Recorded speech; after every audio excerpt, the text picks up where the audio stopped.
Protesters recently একটি মেয়ে তার টমেটো বাগান দেখিয়ে সোশ্যাল মিডিয়ার মধ্যে এখন ভাইরাল হয়ে গিয়েছে, কামিয়ে নিয়েছে লক্ষ লক্ষ টাকা। হ্যাঁ, একজন মেয়ে সোশ্যাল মিডিয়ার মধ্যে এসে তার টমেটো বাগানটা ঘুরিয়ে ঘুরিয়ে দেখাচ্ছিল এবং সেই ভিডিওটা প্রায় 40 লক্ষ মানুষ দেখেছে। সেখান থেকে প্রায় 10 থেকে 20 হাজার মানুষ কমেন্ট করেছে আপনার টমেটো ক্ষেতটি দেখতে অনেক সুন্দর। এত বড় বড় টমেটো হয়েছে, এই যে দেখেন, এগুলো কি বলেন তো? এগুলো হচ্ছে টমেটো বাগান, গোল গোল টমেটো ধরছে, দেখবেন?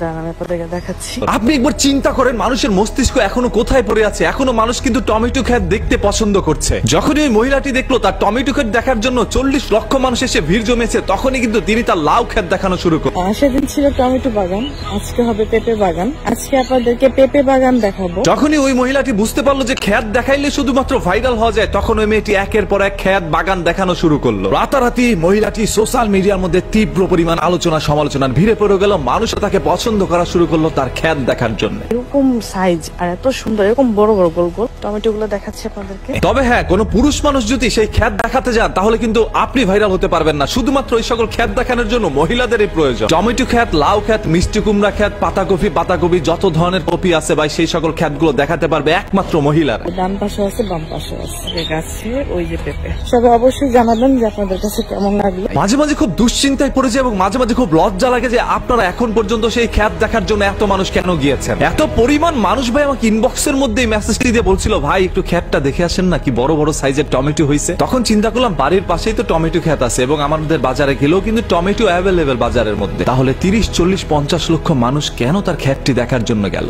এরপর যেটা আমি বুঝতে পেরেছি সেটা আপনারা বুঝতে পেরেছেন। আপনারা কি বুঝতে পেরেছেন, আমি কি বুঝতে পেরেছি সেটা বড় কথা নয়। ওই মহিলাটি কি বোঝাতে চেয়েছে সেটাই হচ্ছে বড় কথা। সচরাচর যদি আমরা কোন একটি জায়গার প্রমোশন করি বা কোন একটি সৌন্দর্য আপনাদের সামনে তুলে ধরতে চাই, তাহলে মোবাইলটা ওইদিকে ধরে তারপর কথা বলবো। তবে না, মোবাইলটা যদি নিচ থেকে ধরে তারপর ভিডিও করা হয় তাহলে বিষয়টা কোন দিকে চলে যায়। আমি বলতে চাই আর কাউকে নয়, বলতে চাই ওই মেয়েটিকে বা ওই মহিলাটিকে। আপু, আপনি যে টমেটো লাউ ক্ষেত দেখাতে চেয়েছেন মানুষ সেটাই দেখেছে। আপনি যদি বাজে কিছু দেখিয়ে থাকেন তাহলে মানুষ বাজেটাই দেখেছে। আপনি যদি ভালো কিছু দেখিয়ে থাকেন তাহলে মানুষ ভালোটাই দেখেছে। আপনি যদি আপনার কমেন্ট বক্সটা একটু চেক করে দেখতেন তাহলে বুঝতে পারতেন মানুষ আপনাকে কিভাবে গ্রহণ করে নিয়েছে সোশ্যাল মিডিয়াতে। কিছু ফলোয়ার আর কিছু ভিউর জন্য মানুষ এখন তার শরীরটাকে বিকৃত ভাবে দেখাতেও একটু চিন্তা ভাবনা করে না। তাদের দরকার ভিউ, তাদের দরকার ফলোয়ার, তাদের দরকার টাকা, তাদের দরকার ফ্রেম। তারা হয়ে যাবে সেলিব্রিটি। 2 দিন পরে